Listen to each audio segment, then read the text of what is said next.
Hello everyone, this is Aranka again, a few years after my 16-day water fast.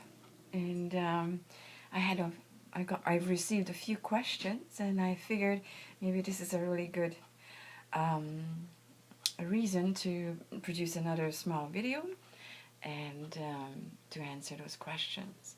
So the fast went really well, but it was quite dramatic on the body and the mind. So I was hesitant, even though I was anxious to try it again because I wasn't successful to do it for 28 days. But it is really hard to arrange your life to be able to take away that many days on not functioning in society at all. So I did try the following summer, 7 days on water, but instead of distilled water, I tried the Fiji water, bottled water, and it was a slow, dragging my ass process. I didn't enjoy it at all. I don't think fasts are enjoyable, or very few people would agree with me, or not agree with me. I do have a cough. I had a nasty flu just a few weeks ago, and I still have the token cough to show it. Anyhow, so that was the number one question, was whether I kept the weight off or not after my water fast. And yes, I did for quite a while, but now it crept back in because I made wrong choices in dietary choices, and so I started eating a little bit more nuts and seeds almost every day, avocados every day.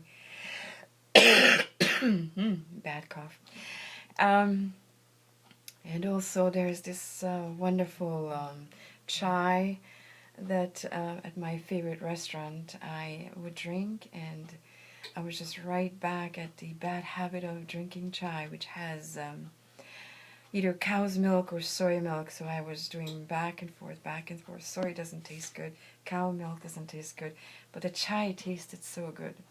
And so I did gain back all the weight, and probably some more, after the fast, about a year later. And I would like to say, oh yes, I'm ready for fasting again, but then I have to see the pattern. What am I doing? I'm trying to use the fast to lose weight when I could make much better choices and dietary choices, and then I wouldn't have to fast.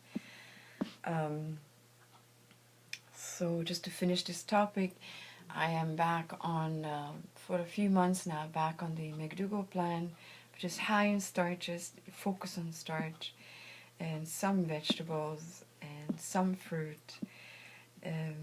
Still high on nuts and seeds, but I'm trying to tailor it down and phase it out completely. So let's hope the weight loss will happen much more effortlessly with the high rice, potato, sweet potato, and tubers, low salt, absolutely no added fat. There's no reason other than a few nuts and seeds, which I'm going to eliminate. So I'll report back on that one. The other question was whether I've tried it again, so I've answered that one, 7 days, and it wasn't successful at all. The third question was whether I lost the pain in my joint. Yes, I did. After the fast, there was no pain. I was really happy in my yoga practice. The downward dog wasn't as painful, or when I had to open up something, I was back to normal. Didn't even notice that there was pain.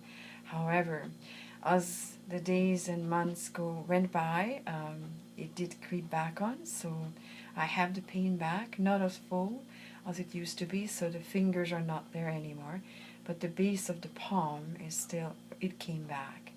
So I deduct that either the little bit of milk consumption or the high nut consumption, I didn't eat any meat or anything, just as I mentioned, made a little bit higher fat choices, so the higher fat perhaps caused my body to show the same symptoms again, and it's a really good signal to get back on the wagon. So I'm hopefully back on it for good and not detour from it. I'm really determined.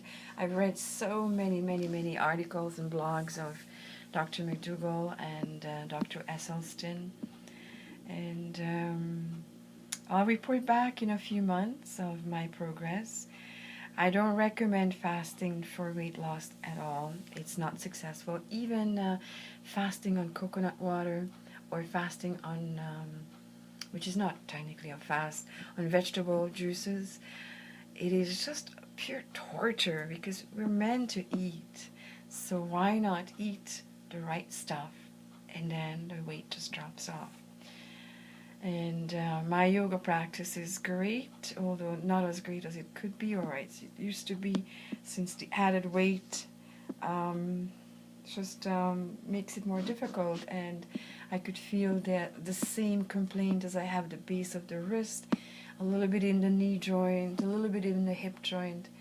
So it is worth, really worthwhile, just for the sake of yoga perhaps, to stay on wagon and not eat too high fat foods. So I hope this answers the questions to you and to people who are curious perhaps. And yoga is great. Please get on the yoga wagon if you are contemplating. It doesn't have to be hot. Now I don't do hot yoga at all. It's the maximum it gets is 80 degrees, which is about, I think, about 27 degrees. So it's a nice warm room temperature with lots of fresh air, and sometimes open windows, open doors with a screen, listening to the birds while doing yoga. It's really nice. So enjoy your life, enjoy your yoga. Until later, bye-bye.